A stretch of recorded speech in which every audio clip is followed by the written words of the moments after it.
My name is Claire, and I'm 28 years old. This is the story of the Monday morning I walked into the parking lot of my apartment building, keys in hand, ready for my double shift at the hospital, only to find an empty space where my Subaru Outback should have been. My heart dropped into my stomach as I stood there, frozen, staring at the oil stain on the concrete that marked where my car had been just 8 hours before.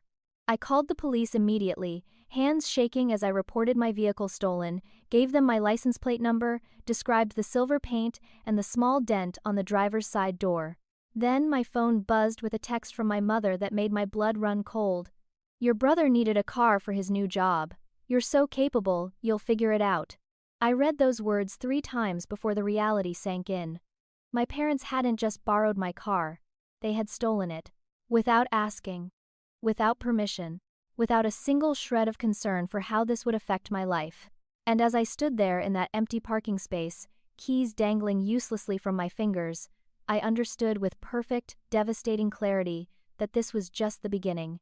Before we dive deeper into what happened next, I want to ask you something. Where are you watching this from? Drop your location in the comments because I love seeing where my stories reach. And if you're already feeling that familiar anger bubbling up, the kind that comes from being taken advantage of by the people who should protect you, go ahead and hit that like button. Subscribe if you haven't already because trust me, this story takes turns you won't expect. Now, let me take you back to the beginning so you understand exactly how I ended up here. Growing up in suburban Ohio, I learned early what my role in the family was supposed to be. I was the capable one, the responsible one, the child who didn't need much attention or help because I always figured things out on my own. My brother Tyler, 3 years younger than me, occupied a very different space in our family ecosystem. Tyler was the one who needed protection, who required endless second chances, who somehow always managed to fail upward with my parents catching him every single time. When I was 16, I worked 2 part-time jobs to save for a used car because my parents said they couldn't afford to help me. When Tyler turned 16, they bought him a brand new Honda Civic and added him to their insurance without a second thought.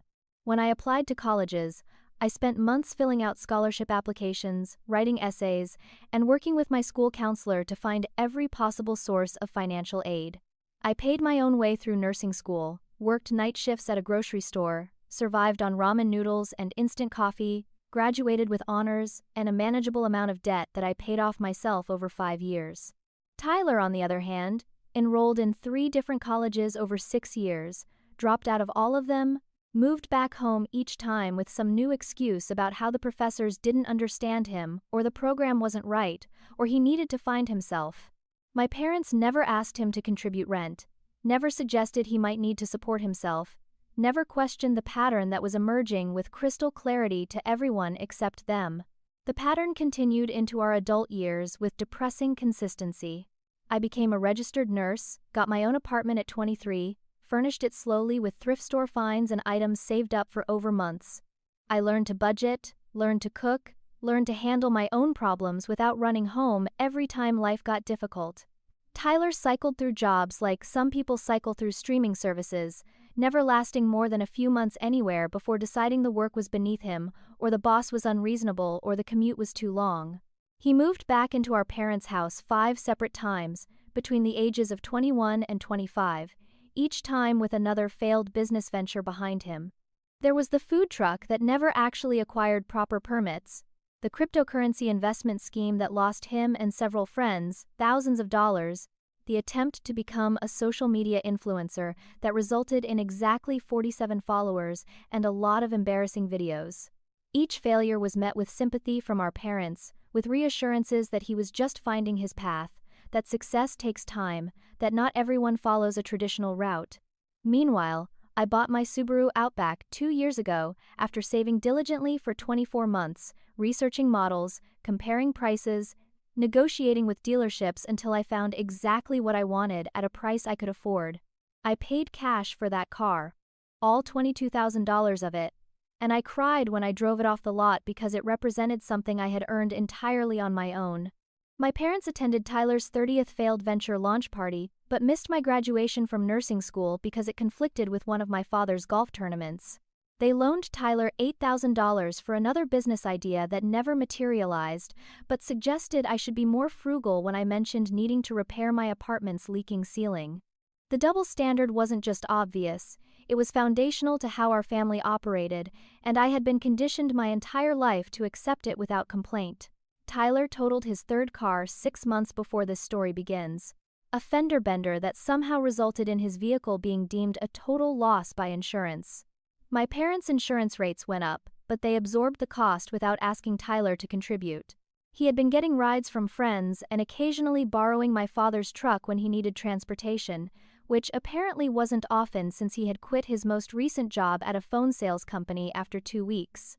The morning my car disappeared, I had explicitly, clearly told my mother during our phone call the night before that I needed my vehicle for work the next day. I was covering a double shift for a colleague who had a family emergency, 16 hours at the hospital from 7 in the morning until 11 at night. She had said nothing about Tyler needing a car. She had said nothing about any plans involving my vehicle. She had just said, "Okay, honey," and hung up. Standing in that empty parking space, I made a decision that would change everything. I called an Uber, $45 I didn't want to spend but had no choice about, and gave the driver my childhood address. The 20-minute ride felt like hours as I rehearsed what I would say, how I would stay calm, how I would simply demand my keys back and drive away. I had been taught my whole life not to make scenes, not to be dramatic, not to upset the family balance. But something in me had cracked that morning, some fundamental acceptance that had kept me compliant for 28 years. When the Uber pulled up to my parents' modest 2-story house with its neat lawn and flower beds my mother obsessed over, I saw my Subaru in the driveway. My brother Tyler stood next to it with a bucket and sponge, casually washing it like it belonged to him, like this was a completely normal Tuesday morning activity. I got out of the car, heard the door slam behind me with more force than I intended, and walked across the lawn with my hands clenched into fists at my sides. Tyler looked up when he heard me approaching, and the expression on his face was so casual, so unbothered, so completely void of guilt or awareness that I nearly stumbled. "Hey sis, what's up?" He asked this like I had dropped by for coffee, like he wasn't standing next to my stolen vehicle washing it without permission. I demanded my keys back, my voice shaking despite my attempts to control it. Tyler shrugged, that infuriating half-smile playing at his lips, and said that Mom and Dad said he could borrow it, asked what the big deal was, suggested I was overreacting as usual. Before I could respond, before I could explain that it was my car and no one had permission to take it, my parents emerged from the house. My mother Diane was wiping her hands on a dish towel, my father Richard was holding his morning coffee, and they both looked at me like I was the problem, like I was the one disrupting the peace. I explained as calmly as I could, managed that they had taken my car without asking, that I needed it for work, that this was theft. My father set his coffee down on the porch railing and crossed his arms, his face settling into that disappointed expression I had seen 1,000 times growing up. "You're overreacting, Claire," he said in that tone that suggested I was being hysterical and unreasonable. "He just needs it for a few weeks while he gets back on his feet. You can manage without it. You always do." My mother jumped in with her own version of manipulation, softer but no less damaging. "You're so independent, honey, you can handle taking the bus or getting rides. Tyler really needs this opportunity. Hess got a job interview next week, and he needs reliable transportation." I pointed out that I had told her the night before that I needed my car for a double shift, that I was now late for work, that I had already spent $45 on an Uber just to get here. She waved her hand dismissively, said I could afford it, said I made good money as a nurse, said that family helps family and I was being selfish. The words hit me like physical blows. Selfish. Me. The one who had never asked for anything, who had paid her own way through everything, who had worked since she was 14 years old. I tried a different approach, explaining that the car was legally mine, that my name was on the title, that they couldn't just take it. My father's face darkened at this, his jaw tightening in that way that signaled his patience was wearing thin. "After everything we've done for you, this is how you act? We raised you, clothed you, fed you, put a roof over your head. We're asking for one small favor and you're talking about legality and ownership like we're strangers. Why are you being so difficult about this?" I felt the familiar guilt rising up, the conditioning of almost 3 decades telling me to back down, to be understanding, to put family peace above my own needs. But then I looked at Tyler, still standing by my car with that smug expression, not even pretending to care about my situation, and something in me hardened. I raised my voice, something I almost never did, and told them clearly and firmly that it was my car, I paid for it, and I needed the keys immediately. The reaction was instantaneous and overwhelming. My father stepped off the porch, getting into my personal space in a way that felt threatening even though he didn't touch me. If you can't be a team player, Claire, maybe you need to rethink your priorities. Maybe you need to think about what kind of person turns their back on family over something as trivial as a car. Maybe you need to grow up and understand that the world doesn't revolve around you. My mother started crying, actual tears streaming down her face, saying she couldn't believe I would speak to my father this way, that she didn't raise me to be so selfish and ungrateful. Tyler said nothing, just watched with barely concealed amusement, and I realized in that moment that he was enjoying this. He was enjoying watching me be torn down, enjoying the chaos he had caused without consequence, enjoying the fact that once again he would get what he wanted while I was painted as the villain. I left without my keys, called another Uber that cost me another $45, and rode back to my apartment in stunned silence. The driver tried to make conversation but gave up when I couldn't manage more than single-word responses. I called in sick to work for the first time in 3 years, texted my supervisor some vague excuse about a family emergency, and spent the rest of that day sitting on my couch staring at the wall. That night, alone in my apartment with the lights off and the city sounds filtering in through the windows, I cried harder than I had cried since childhood. I cried for the car I had worked so hard to buy, for the respect I had never received, for the fairness I had always been denied. But mostly I cried because some part of me wondered if they were right, if I was being selfish, if I was making too big a deal out of something that didn't really matter. The gaslighting had done its job so well over so many years that even in the face of obvious theft, I questioned my own reality. 3 days passed in a fog of confusion and anger and borrowed transportation. A coworker named Simone lent me her car for my shifts. Another nurse named Marcus gave me rides when our schedules aligned, and I spent more money than I could afford on rideshare apps to get groceries and run necessary errands. My parents called once during those 3 days, my mother leaving a voicemail that suggested I should call when I was ready to be reasonable and discuss this like an adult. I didn't call back.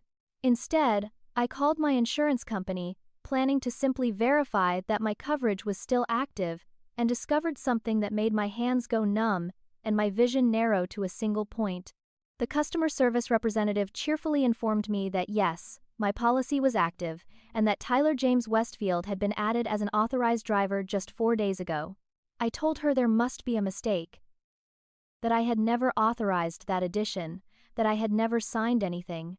She put me on hold, came back sounding confused, and explained that the addition had been processed with a digital signature and confirmation from the account holder. I asked what information had been used to verify the request. She listed my email address, my phone number, and my date of birth, all information my parents had access to as my emergency contacts from years ago when I had listed them out of obligation and habit. I hung up and immediately called back, demanding to speak to a supervisor, explaining that this was fraud and identity theft, and I had never authorized any changes to my policy. The supervisor was more helpful but also more alarming, pulling up my account and confirming not only that Tyler had been added, but that my premium had increased by $87 per month due to his driving record. I asked what driving record, feeling ice spread through my chest. The supervisor hesitated, then explained that she could see he had a DUI from 2 years ago and 3 speeding tickets in the past 18 months.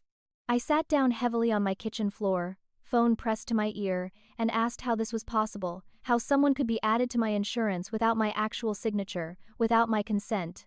She apologized profusely, explained that their verification process would be reviewed, and offered to file a fraud claim. I told her to do exactly that, gave her every detail I could think of, and then sat on that kitchen floor for another 20 minutes after the call ended, trying to process what this meant. My parents hadn't just taken my car on impulse. They had planned this. They had committed insurance fraud, forging my authorization, gambling with my financial security and legal liability, all so Tyler could have transportation without consequence. I called my parents again, no longer worried about being polite or reasonable. My father answered with exasperation already thick in his voice. My mother picked up the extension in their bedroom, and I could hear her heavy breathing as I explained what I had discovered about the insurance fraud.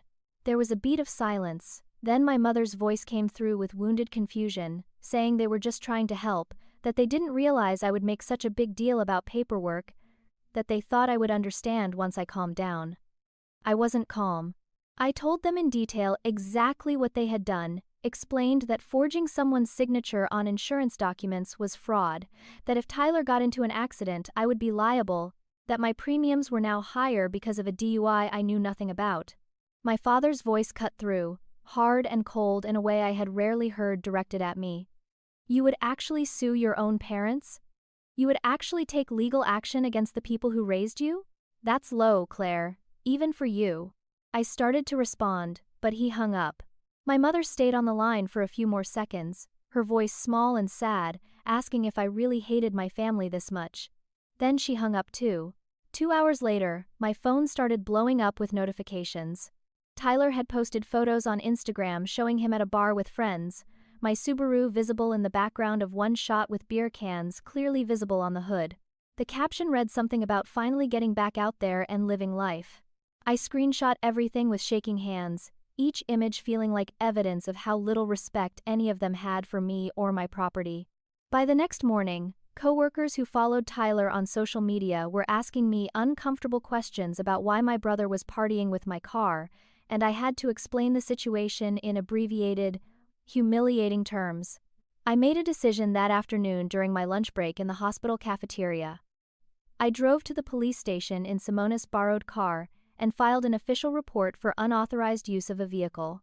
The officer who took my statement was professional and sympathetic, explaining that family theft cases were complicated but that I had every right to report the incident. I gave him copies of my title, registration, insurance documents, and the screenshots from Tyler's social media. He said a detective would be in touch within a week. The reaction from my family was nuclear. My father called me 23 times in one evening. When I finally answered, he was screaming so loud I had to hold the phone away from my ear. He called me vindictive, cruel, ungrateful, and a dozen other things I won't repeat. He said I was destroying the family over a piece of metal, that I clearly had no concept of loyalty or love, that he was ashamed to call me his daughter. I hung up and blocked his number. My mother sent a series of texts alternating between begging me to drop the charges and telling me I was breaking her heart. My Uncle Phil, my father's brother who I saw maybe twice a year, called to tell me I was being dramatic and vindictive, that family doesn't call the police on family, that I should be ashamed of myself. My Aunt Beverly, my mother's sister, sent a text message that simply said, "Your parents are heartbroken, how could you?" Within 48 hours of filing that police report, I had been contacted by 7 different family members, all of them telling me I was wrong, all of them taking my parents' side without asking for my version of events. I felt completely alone, surrounded by people who were supposed to love me but who clearly valued keeping the peace over protecting what was right. On the 4th night of this nightmare, someone knocked on my apartment door at 8:30 in the evening. I looked through the peephole to see Maya Rodriguez, my best friend from nursing school, standing in the hallway holding 2 bottles of wine and a laptop bag. I opened the door and she walked in without waiting for an invitation, set the wine on my kitchen counter, and pulled me into a hug that made me start crying again.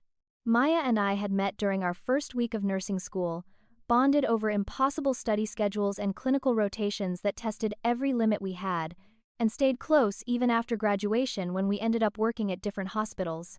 She was fierce and brilliant and completely intolerant of injustice, and she had driven 40 minutes across the city after I sent her a breakdown of everything that had happened in a rambling text message the day before.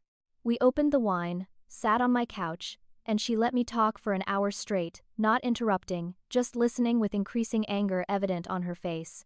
When I finally ran out of words, she opened her laptop and turned it toward me with an expression I recognized from our study group days, the one that meant she had done research and found something important. Maya had done what Maya always did when someone she cared about was being mistreated, which was investigate thoroughly and gather evidence. She had spent her day off digging into Tyler's background, using public records and social media and a network of contacts I didn't fully understand. What she showed me made my stomach turn. Tyler didn't have a job interview next week. Tyler didn't have any job prospects at all. What Tyler did have was a DoorDash account and an Uber Eats driver profile, both showing he had been active for the past 2 weeks. He was using my car for commercial delivery purposes, which violated the terms of my personal auto insurance and exposed me to massive liability if anything happened while he was working. Maya had screenshots of his delivery earnings, evidence of the commercial use, and records showing he had been doing this for at least 10 days. She had also found court records showing Tyler owed money to 3 different creditors, had been dodging a debt collector who had filed suit against him for unpaid credit card bills, totaling almost $6,000, and had a history of moving his address frequently to avoid service of legal papers. My brother wasn't just irresponsible, he was actively running from consequences and using my property to do it. The evidence got worse. Maya showed me traffic camera records she had somehow accessed through a friend who worked for the city, records showing my Subaru had been ticketed twice in the past week for speeding in school zones. The tickets, totaling $800 in fines, had been issued to the vehicle but not yet processed to send to the registered owner. That meant in the next few weeks, I would be receiving citations for violations I didn't commit in locations I had never been, while Tyler was delivering food and racking up penalties on my record. I stared at the screen feeling like I might be sick, understanding for the first time the full scope of what my family had done to me. This wasn't just borrowing a car, this was systematic exploitation of my resources with complete disregard for the consequences I would face. Maya watched me process all of this, then poured more wine and gave me the speech that changed everything. She told me I had been trained my whole life to accept scraps, to be grateful for the bare minimum, to shrink myself so other people could be comfortable. She told me I deserved better than that I had earned better than that being capable didn't mean I should be used.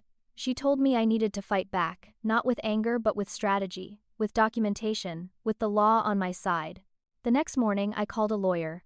His name was Thomas Brennan, a friend of Maya's cousin who specialized in family law and theft cases. The consultation cost me $200 I didn't have budgeted, but Thomas listened to everything, reviewed the evidence Maya and I had compiled, and told me I had a solid case for civil action. He could file suit for theft, fraud, insurance fraud, and damages. It would cost me around $2,000 in legal fees, money I definitely didn't have, but Thomas said he was confident we could recover those costs, plus additional damages if we won. I sat in his office, which smelled like old books and coffee, and thought about what it would mean to sue my own parents. I thought about every Thanksgiving dinner and Christmas morning and birthday phone call and family gathering for the rest of my life. I thought about being cut off completely, about losing whatever relationship we had left, about becoming the family villain in a story that would be told for generations.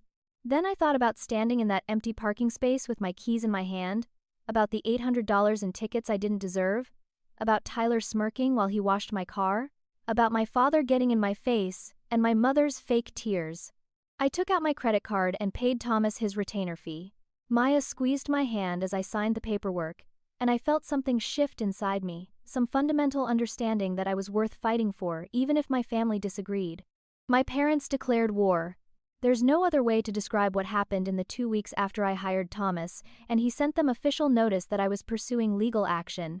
My mother called my workplace, asked to speak to someone in human resources, and told them I was having a severe mental breakdown and they should be aware I might not be safe to work with patients. She claimed I was making wild accusations against my family, that I had always been unstable but it was getting worse, that she was worried I might harm myself or others. The HR representative, a woman named Carol who I had barely ever spoken to, called me into her office the next day looking deeply uncomfortable. She explained that they had received a concerning call from my mother, that they needed to take all mental health concerns seriously, that she needed to ask me some questions about my well-being. I sat there in Carol's cramped office with its motivational posters and dying plant and explained the actual situation, showed her the police report on my phone, explained that my mother was retaliating because I was taking legal action for theft. Carol listened, took notes, and told me she believed me but that the call was now on my record and if they received any more concerning reports they would have to take action. I left that meeting feeling humiliated and violated, my professional reputation now tainted by my mother's calculated lie. The social media assault came next. My father posted on Facebook, a platform he barely used except to share political memes and photos of his golf outings, a long, vague post about ungrateful children who abandon their families in hard times, who take and never give back, who forget where they came from. He didn't name me specifically, but it was obvious to anyone who knew our family who he was talking about. The comments flooded in, relatives and family friends I hadn't spoken to in years, all chiming in with support for my poor parents, with condemnation for whoever could treat their family so badly.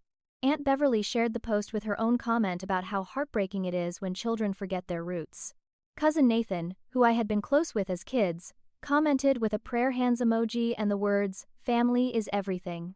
Uncle Phil shared it with the caption, "Some people only care about themselves." Not a single person asked for my side of the story, or considered that there might be more to the situation than my father's carefully crafted narrative. I watched the post get 37 shares and 112 likes before I closed the app and threw my phone across my couch. Tyler sent me a text message at 2 a.m, 3 days after the Facebook post. It was short and threatening in its simplicity. "Just drop it or things will get worse for you."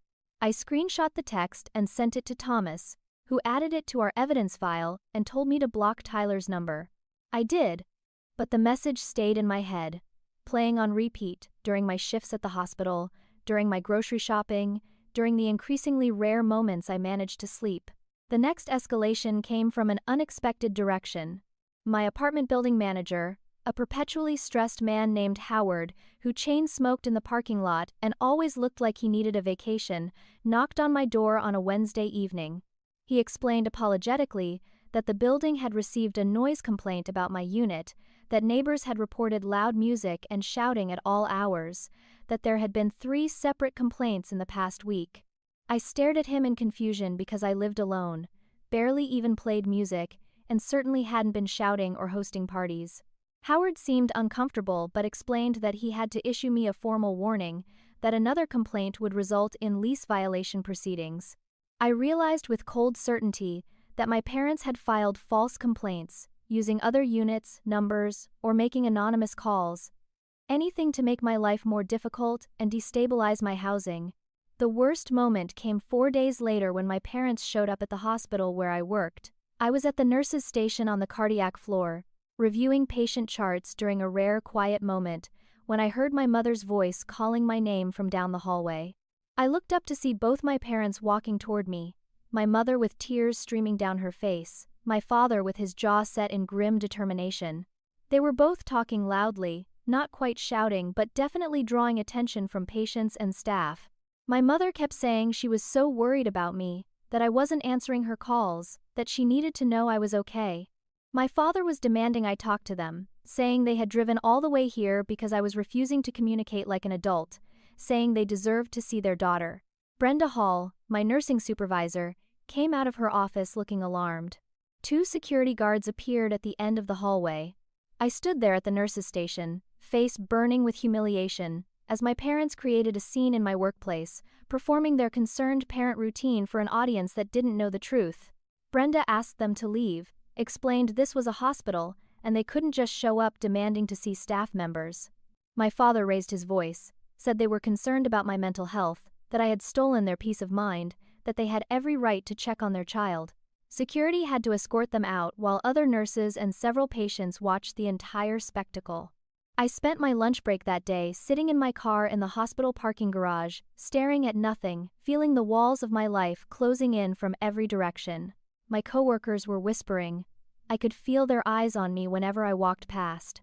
My supervisor had pulled me aside after the incident to gently suggest I might want to take some personal time to deal with my family situation. My professional reputation, something I had built carefully over 5 years of hard work and dedication, was crumbling because my parents couldn't accept that I had boundaries and rights.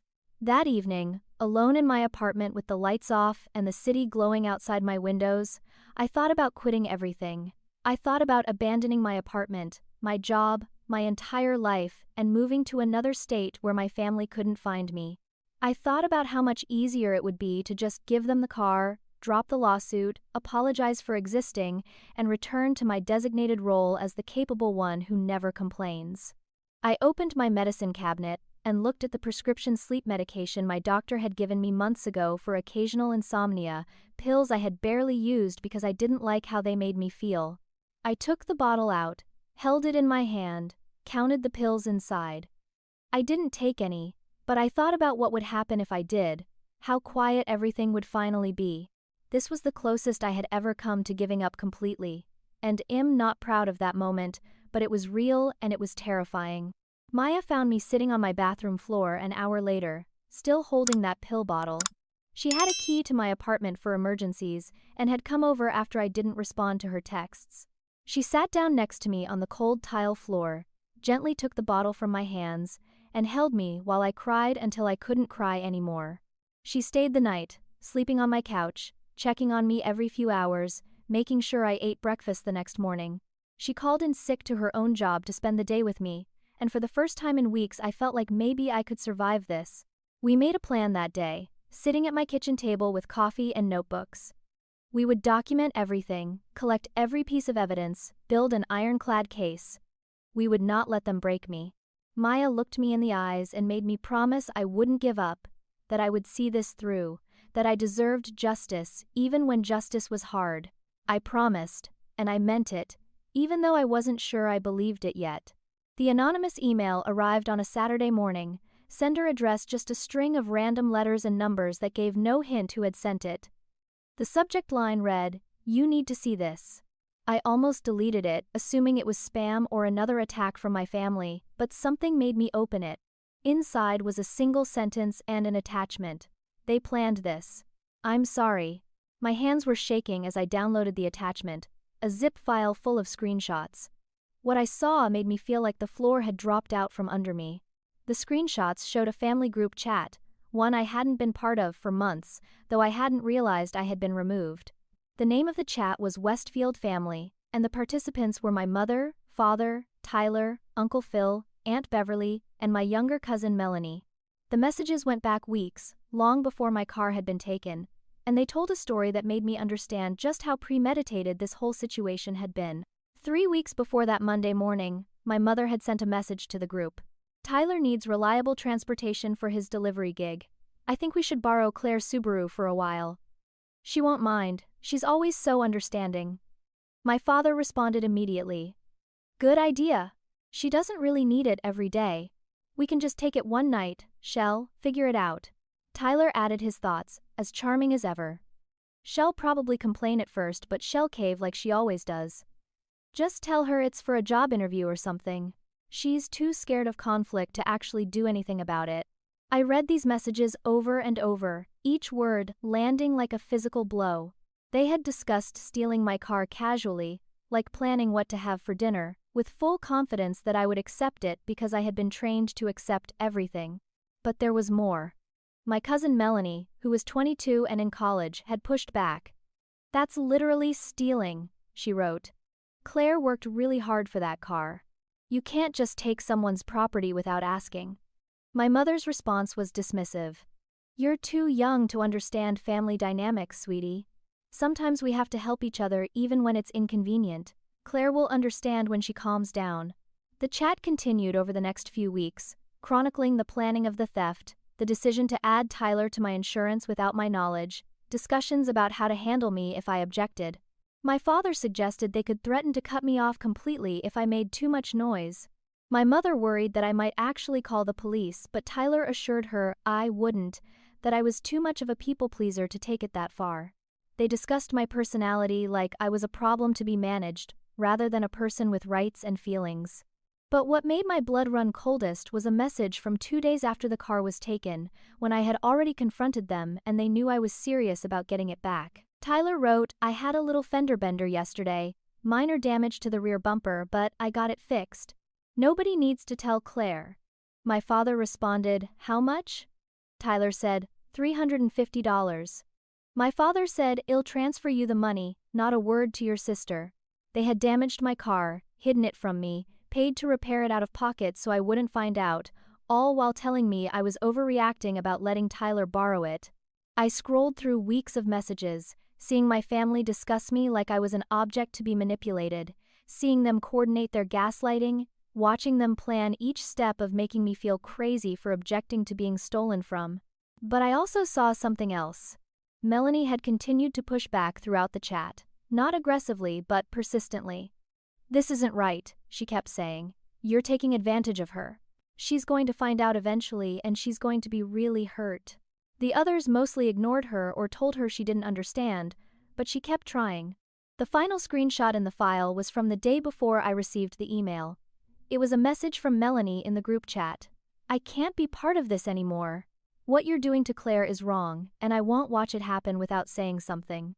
Then, she had apparently left the chat. 2 minutes later, a new message arrived in my inbox from a different anonymous email address. This one had a name, Melanie. The message explained everything. Melanie wrote that she had been in the family chat for months, that she had watched the planning unfold, that she had tried to speak up but been dismissed. She wrote that she was ashamed it had taken her this long to reach out to me, that she had been scared of being cut off from the family the way I had been. She explained she had kept screenshots of everything because she knew eventually I would need proof of how calculated this all was. She gave me her real email address and phone number, told me to contact her if I needed anything, apologized over and over for not speaking up sooner. I sat at my kitchen table staring at my laptop screen, reading her message 3 times, 4 times, trying to process this new information. My cousin, who I had always liked but wasn't particularly close with, had been documenting my family's abuse and had finally found the courage to send it to me. I didn't know whether to be grateful or angry that she had waited so long, so I settled on feeling both.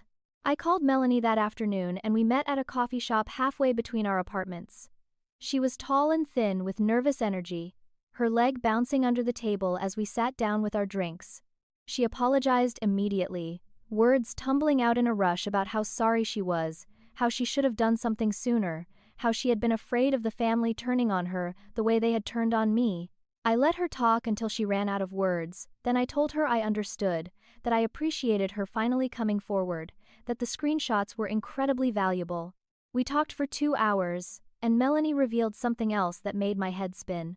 She explained that our grandmother Dorothy, my father's mother, had died a year ago and left a will that specifically designated money for both me and Melanie. Our grandmother had been a careful saver, lived modestly, and accumulated a surprising amount of wealth that she wanted to pass on to her grandchildren. The will left $15,000 to me and $15,000 to Melanie, with my parents acting as executors of the estate since they were her only living child. Melanie pulled out her phone and showed me bank statements she had requested from the estate lawyer after she started suspecting something was wrong. The statements showed that my $15,000 had never been distributed to me. Instead, there were a series of withdrawals to Tyler over the past year, money described as loans for business ventures and personal expenses, totaling almost exactly $15,000. My parents had stolen my inheritance, given it to Tyler without my knowledge, and never mentioned it. The will had been processed quietly, I had never been notified, and my share had been diverted before I even knew it existed. Melanie had received her portion because she had been in contact with the estate lawyer, but I had been completely cut out through a combination of my parents' control and my own distance from the family. Melanie showed me documentation proving all of this, copies of the will, bank statements, records of transfers to Tyler. She explained she had only figured this out recently when she had asked to see the full estate records and noticed my name was in the will, but there was no corresponding distribution. When she asked my father about it, he had gotten angry and told her it was complicated and none of her business. I sat in that coffee shop, feeling like I was discovering a whole new layer of betrayal I hadn't known existed. This wasn't just about a car anymore. This was about systematic theft and exploitation spanning years, about my parents taking advantage of their position as executors to funnel money to their golden child while cutting me out entirely. This was about a grandmother I had loved, who had apparently loved me back enough to leave me money, whose final wishes had been ignored so Tyler could have more chances to fail. Melanie gave me copies of everything, told me she would testify if needed, said she was done protecting people who were willing to lie and steal. We left the coffee shop that day with a plan to go back to Thomas the lawyer with this new evidence. As we walked to our cars, Melanie hugged me and said something I'll never forget. She told me that watching what they did to me had shown her what the family really was, that she refused to participate in that kind of cruelty anymore, that she hoped someday I could forgive her for not acting sooner. I told her I already had. We were both breaking the same cycle, just at different speeds. Thomas Brennan's eyes actually lit up when I showed him the screenshots and bank statements. He spread the documents across his desk, took notes on a legal pad, and looked up at me with something close to excitement. "This changes everything," he said. "We've moved from a simple theft case to fraud, identity theft, insurance fraud, inheritance theft, and potential embezzlement. This is a much stronger case than what we started with." He explained that with this evidence we could file multiple claims, both civil and potentially criminal, and that the documentation was thorough enough that my parents would have a very difficult time defending their actions. He asked if I was prepared for how serious this was about to get, if I understood that this would likely result in criminal charges for my parents, if I was ready for the complete destruction of any remaining family relationship. I looked at him across that desk covered in evidence of years of exploitation and told him, yes, I was ready. I had spent 28 years being the capable one, the understanding one, the one who absorbed damage so others could be comfortable. I was done. Thomas filed an expanded civil suit 3 days later, naming both parents as defendants in claims for vehicle theft, insurance fraud through forged authorization, inheritance theft through breach of fiduciary duty as estate executors, and defamation for the false statements to my employer. The total damages we were seeking came to $33,800, broken down into specific categories with documentation supporting each claim. He also filed a complaint with the probate court that had overseen my grandmother's estate, requesting an audit of the executor's handling of funds and distribution. Additionally, he provided all evidence to Detective Oakes, who escalated the case to the Financial Crimes Unit. The wheels of justice started turning, slowly but with increasing momentum. My parents received the legal notice on a Tuesday afternoon.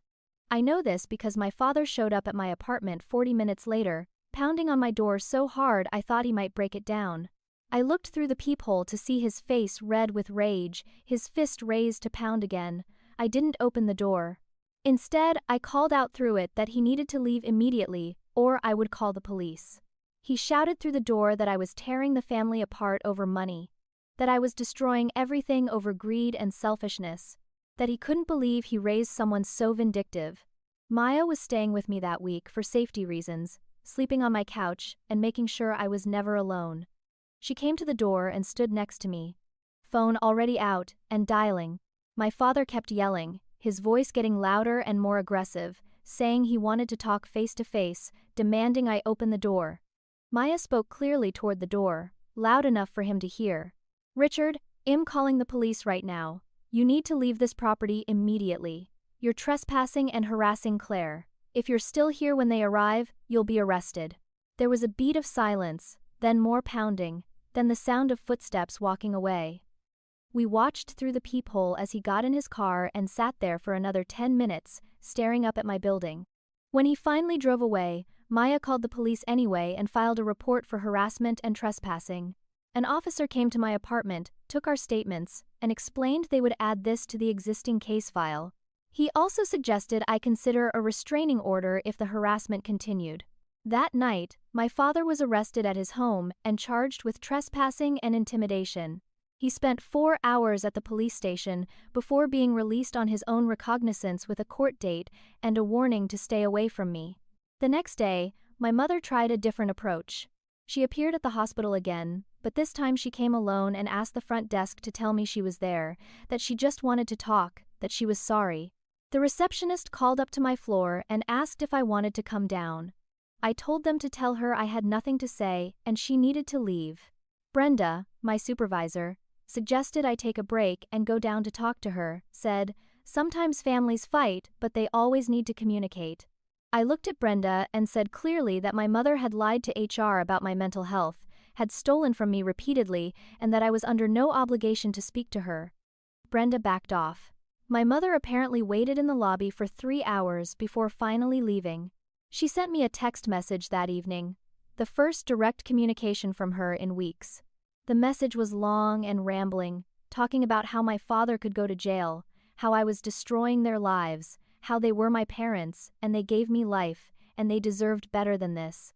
She asked if this was really what I wanted, to see my own father in jail over a misunderstanding. I read the message once, then responded with a single sentence. You had so many chances to make this right, and you chose to make it worse every single time. Then I blocked her number. Tyler finally emerged from wherever he had been hiding. He sent me an email, unable to reach me by phone or text since I had blocked him. The email was long, rambling, poorly written, and infuriating. He started with a half-hearted apology, saying he was sorry things got so out of hand, that he never meant for any of this to happen. Then he spent 3 paragraphs explaining that he had been in a tough spot, that he needed the car for work, that he was just trying to get back on his feet like always.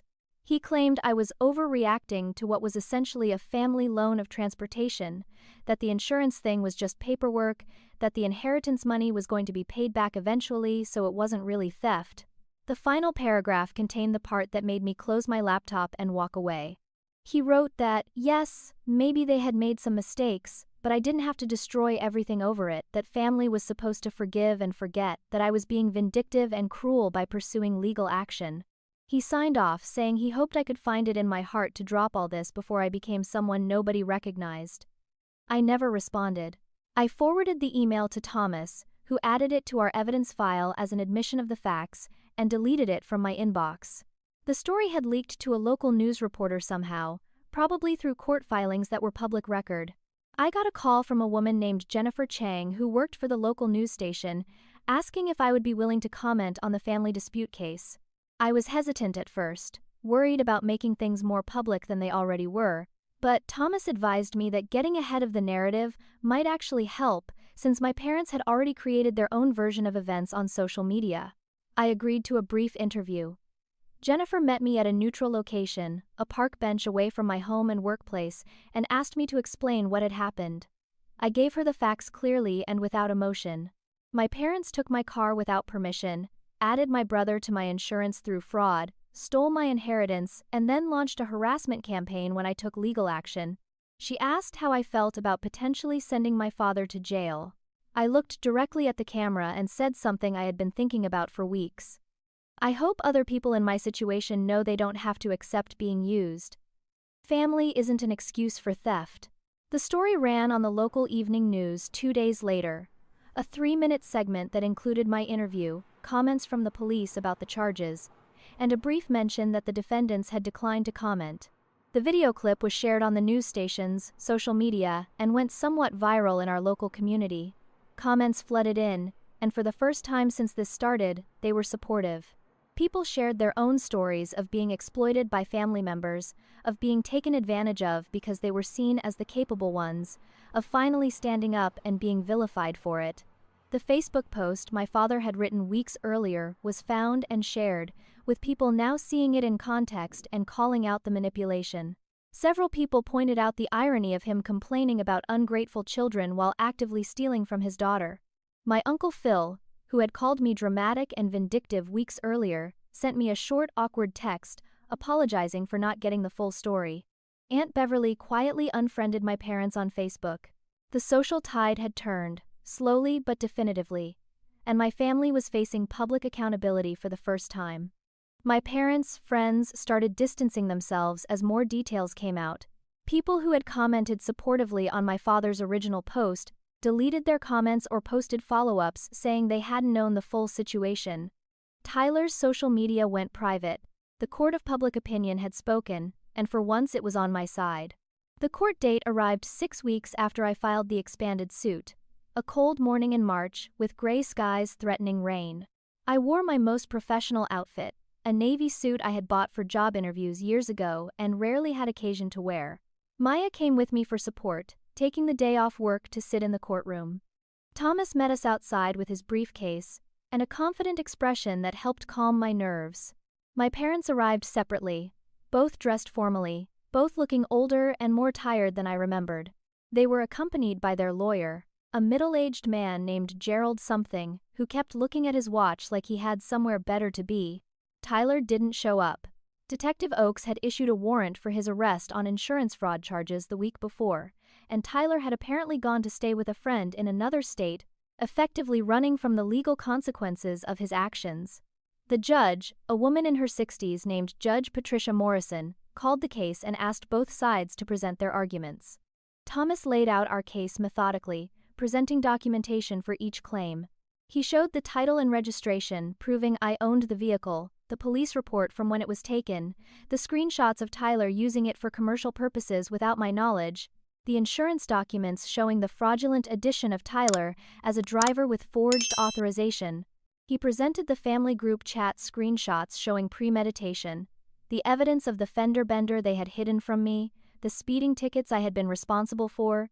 Then he moved to the inheritance theft, presenting my grandmother's will, the bank statements showing the diverted funds, the transfers to Tyler documented over months. He presented the false complaint my mother had made to my employer, documented attempts at harassment and intimidation, the pattern of retaliation after I attempted to recover my property. Each piece of evidence was dated, sourced, and cross-referenced. The presentation took almost 40 minutes, and by the end, Judge Morrison was looking at my parents with obvious displeasure. Gerald, their lawyer, objected several times but was overruled.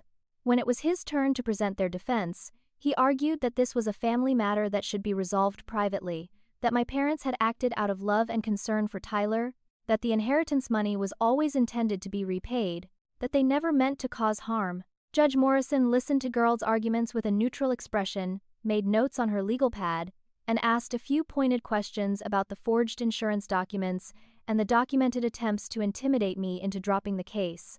Gerald stumbled through his answers, repeatedly falling back on the defense that families help each other and that this was being blown out of proportion. The judge asked my parents directly if they wanted to make a statement. My father stood up, despite Gerald trying to wave him back down, and addressed the court with barely contained anger. He said this was ridiculous, that I was his daughter and the car was just transportation, that he had raised me and clothed me and given me everything, that I was ungrateful and vindictive to drag them into court over what amounted to a family disagreement. He said he couldn't believe the legal system was wasting time on something that should be settled over dinner. Judge Morrison let him finish, her expression growing colder with every word, then asked if he had anything else to add.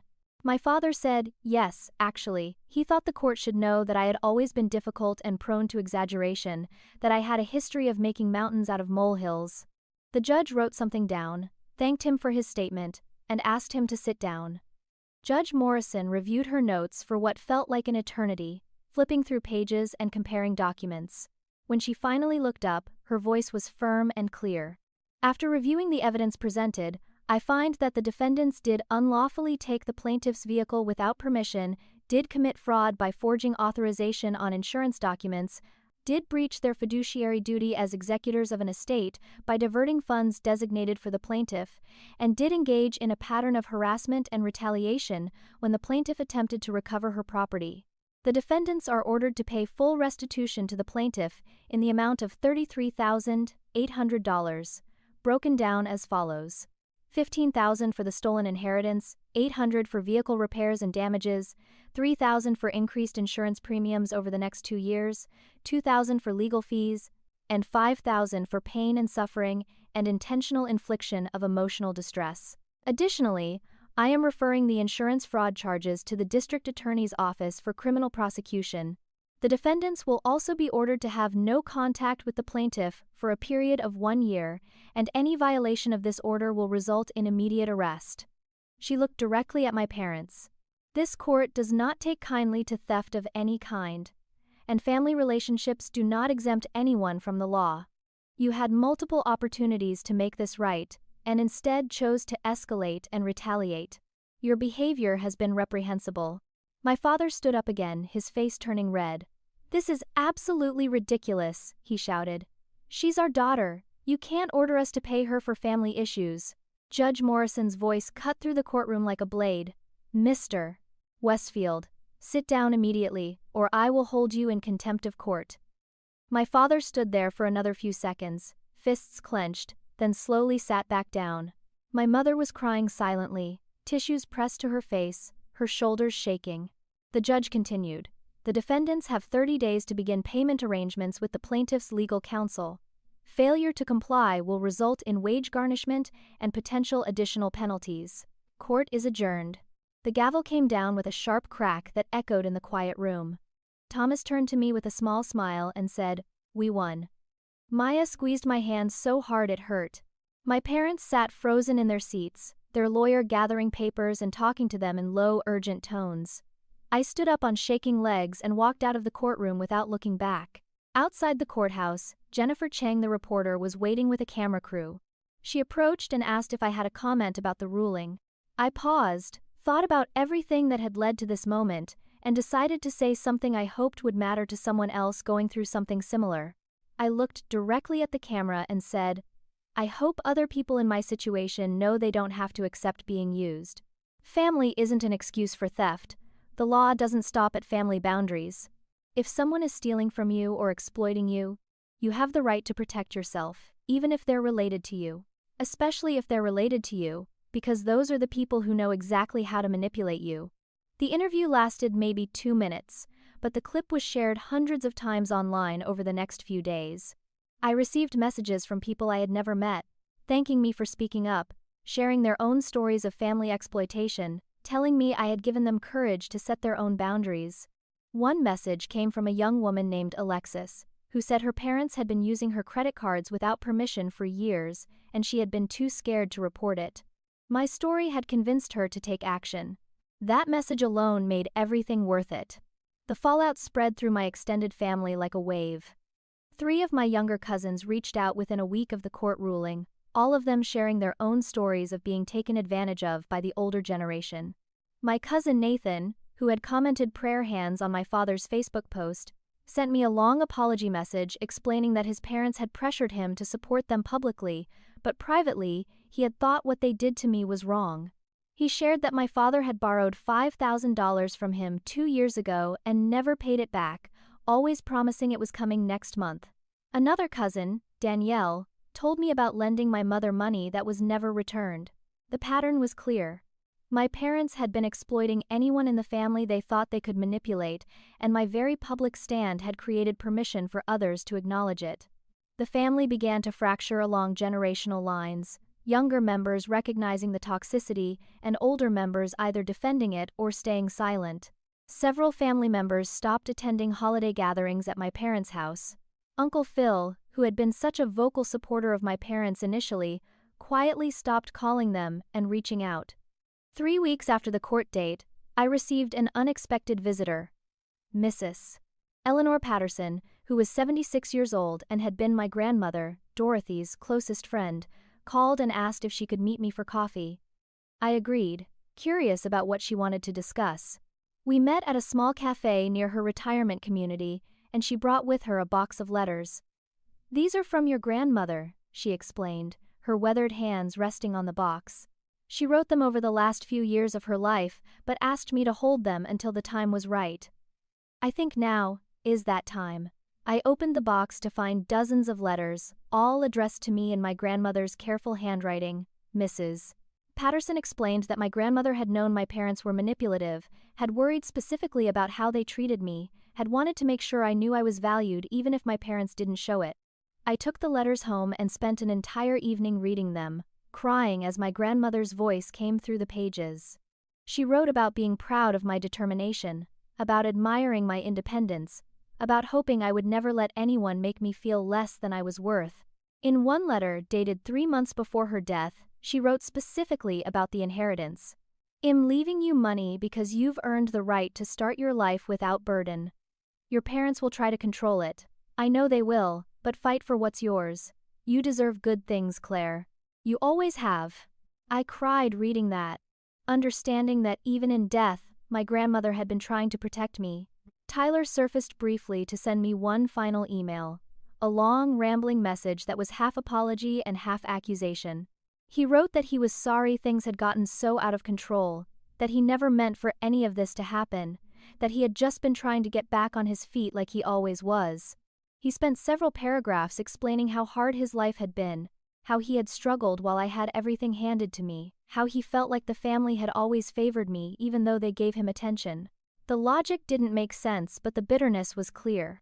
He wrote that yes, maybe they had made mistakes, but I didn't have to destroy everything over it, that I was being vindictive and cruel by not accepting their apology and moving on. The final line read, "You've become someone nobody recognizes, and I don't know if I can forgive you for what you've done to this family." I read it once, felt nothing but exhausted sadness, and deleted it. I didn't respond. There was nothing left to say to someone so determined to be a victim of his own choices. My parents attempted reconciliation exactly once, 3 weeks after the court ruling. Aunt Beverly reached out to Maya, not to me directly, asking if I would be willing to meet with my parents to discuss moving forward. Maya consulted with me, and I gave her my answer to pass along. I would be open to conversation when they took real accountability for their actions, offered genuine apology without justification, and demonstrated through actions, not words, that they understood what they had done wrong. I said I would not discuss dropping legal action or forgiving debts until after significant time had passed and real change was evident. I said I was not interested in rug sweeping or pretending everything was fine. Beverly reported back that my parents said those terms were unreasonable and insulting. That was the last attempt at reconciliation. The court-ordered payment plan began the following month, small amounts withdrawn from my father's paycheck through wage garnishment since they refused to pay voluntarily. Every few weeks, another payment appeared in my account, a tangible reminder that sometimes justice actually happens even when it feels impossible. 6 months after the court date, my life had transformed in ways I couldn't have imagined during those dark days when I was sitting on my bathroom floor holding a bottle of pills. I had started therapy with Dr. Linda Strauss, a woman in her 50s who specialized in family trauma and boundary setting, and through our weekly sessions, I began to understand the depth of conditioning I had undergone over 28 years. Dr. Strauss helped me recognize patterns I had never named before, the ways I had been trained from childhood to be the family workhorse, to prove my worth through service and sacrifice, to accept less than the bare minimum while being told I should be grateful. She helped me understand that being called capable had been weaponized against me, turned into an expectation that I could handle being mistreated because I was strong enough to take it. We worked on recognizing my own needs as valid, on understanding that advocating for myself wasn't selfish but necessary, on building a framework for healthy relationships that didn't require me to shrink so others could grow. I set firm boundaries that would have been unthinkable to me a year earlier. No contact with my parents or Tyler until they showed genuine change, which they hadn't and likely never would. No attendance at family events where they would be present, which effectively meant I stopped going to most family gatherings. No conversation with family members who couldn't respect my boundaries or who tried to pressure me into reconciliation. Some relationships ended because of these boundaries, relatives who couldn't understand why I wouldn't just forgive and forget, who thought I was being dramatic or holding grudges. But other relationships deepened and strengthened in ways I hadn't expected. Maya became not just my best friend but my chosen sister, someone who had shown up for me in my darkest moment and never wavered. Melanie and I grew incredibly close, talking almost daily, supporting each other as we both navigated life outside the toxic family system. She ended up moving in with me as a roommate 6 months after the court case, turning my one-bedroom apartment into a shared space full of laughter and late-night conversations and actual mutual support. She was finishing her degree in biology, and I found myself mentoring her the way I wish someone had mentored me, helping her apply for scholarships and study for exams and believe in her own capabilities. My Subaru was fully repaired and detailed, every trace of Tyler removed, and it felt like mine again in a way that mattered. I put a small bumper sticker on the rear window that Maya had custom made for me. It read, "Capable and worthy," in simple black letters, a daily reminder that those two things weren't mutually exclusive. I used the inheritance money wisely, finally able to access it after the court ruling. I paid off the remaining balance on my student loans, $5,000 that had been hanging over me for years. I put $10,000 into an emergency fund, something I had never been able to build before, a cushion that meant car repairs or medical bills wouldn't devastate me. With the remaining money, I did something I had never done in my entire adult life. I took a vacation. Maya and I went to Colorado for a week, stayed in a cabin near the mountains, learned to ski despite falling more times than I could count, ate at restaurants without checking prices first, and laughed until my stomach hurt and my face ached. It was the first time I remembered feeling genuinely light, unburdened by obligation or guilt, or the constant low-level stress of waiting for the next crisis. At work, my professional reputation recovered, and then exceeded where it had been before. Brenda, my supervisor, had apologized for initially suggesting I accommodate my parents' appearance at the hospital, explaining she hadn't understood the full situation and had reacted poorly. She wrote a strong letter of recommendation that contributed to my promotion to charge nurse 3 months after the court case, a position with more responsibility and better pay and opportunities for further advancement. My coworkers who had whispered and distanced themselves came back around, some apologizing directly, others just quietly returning to normal. I found I didn't need their apologies as much as I thought I would. The people who had stood by me mattered, and the ones who hadn't had shown me who they were. Mrs. Patterson became a regular part of my life, meeting me for coffee once a month to tell me stories about my grandmother and give me perspective from someone who had lived long enough to see patterns repeat across generations. She told me my grandmother would have been proud of me for fighting back, that Dorothy had spent her own life being too accommodating and had regretted it. One evening, about 7 months after everything started, Melanie and I were cooking dinner together in our apartment, something we did most nights, usually improvising recipes and making a mess of the kitchen. She was chopping vegetables while I dealt with chicken, music playing from the speaker on the counter, everything feeling comfortable and easy in a way my life had rarely felt before. Melanie paused her chopping and asked me a question that had clearly been on her mind. "Do you ever regret it? Fighting back instead of just letting it go?" I stopped what I was doing, washed my hands, and thought carefully about how to answer honestly. I told her I regretted that it had been necessary, that I regretted my parents had made the choices they made, that I regretted Tyler had been enabled his entire life instead of being taught accountability. I regretted that my family had valued peace over justice, comfort over truth, appearance over reality. But did I regret standing up for myself, protecting my boundaries, demanding the respect I deserved? Not for 1 second, not even for half a second. If I could go back knowing everything I know now, I would do it all again, maybe even sooner. Melanie nodded, came over and hugged me, and we stood there in our kitchen that smelled like garlic and olive oil, 2 women who had learned that chosen family could love better than blood family ever had. The biggest realization came slowly, built up over months of therapy and reflection and distance from the situation. I understood finally that I had spent 28 years trying to earn love that should have been freely given, auditioning for basic respect that should have been automatic, proving my worth to people who had already decided I was valuable only for what I could provide them. I had confused compliance with love, had mistaken exhaustion for dedication, had believed that being capable meant I should be able to handle being used. I learned that real family, the kind worth having, doesn't exploit your strengths but celebrates them. Real family doesn't use your competence as an excuse to treat you badly. Real family doesn't steal from you and then call you selfish for objecting. Real family doesn't require you to set yourself on fire to keep them warm. The family I had built, my chosen family of Maya and Melanie and Mrs. Patterson and a handful of coworkers who had become real friends, loved me without conditions, showed up without being asked, respected my boundaries without resentment. They proved that family was about who showed up, not who showed up first. The story ends on a morning much like the one that started everything, except this time when I walk to my parking space, my silver Subaru Outback is exactly where it should be. I get in, adjust the seat and mirrors, start the engine that purrs reliably because I've kept up with maintenance, and pull out of the lot as the sun rises over the city. I think about my grandmother Dorothy as I drive toward the hospital for an early shift, wishing I could thank her for the inheritance that became a catalyst for my freedom, for the letters that reminded me I was valued, for seeing clearly enough to know I would need protection from my own family. I think she would be proud of how I used both her money and her memory. I turn up the music, something upbeat and hopeful, and drive forward into a life that finally feels like mine. The road stretches out ahead, full of possibilities that don't require me to shrink or sacrifice or prove anything to anyone. I'm capable, yes, but I'm also worthy. And those 2 things together, finally in balance, make all the difference. If someone calls you selfish for protecting yourself, maybe they're just upset they can no longer use you.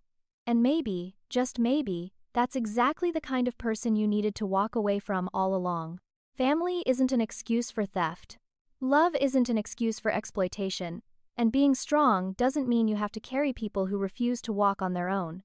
Sometimes the most radical thing you can do is value yourself the way you wish others had. Sometimes the most loving thing you can do is let go of people who refuse to love you properly. And sometimes, the family you choose will love you better than the family you were born into ever could. That's not a tragedy. That's freedom. So here's my question for you, and I really want to hear your thoughts in the comments. Have you ever had to set boundaries with family members who took advantage of you? Have you ever been called selfish for standing up for yourself? What happened when you finally said no? Drop your story below because I genuinely believe we heal together when we share these experiences. And if this story resonated with you, if you felt seen or understood or less alone, please hit that like button. Subscribe if you haven't already because I share stories like this regularly, stories about standing up, setting boundaries, and choosing yourself even when it's hard. Share this with someone who needs to hear it, someone who might be going through something similar and needs to know they're not crazy for wanting to be treated with basic respect. Your engagement really does help these stories reach the people who need them most. Thank you for listening to my story, for being here, for being part of this community of people who believe we deserve better than we've been taught to accept. I hope you find the courage to protect yourself, the strength to set boundaries, and the wisdom to know you're worth fighting for. You really are. Take care of yourselves, and remember, being capable doesn't mean you should be exploited. You deserve so much more than that.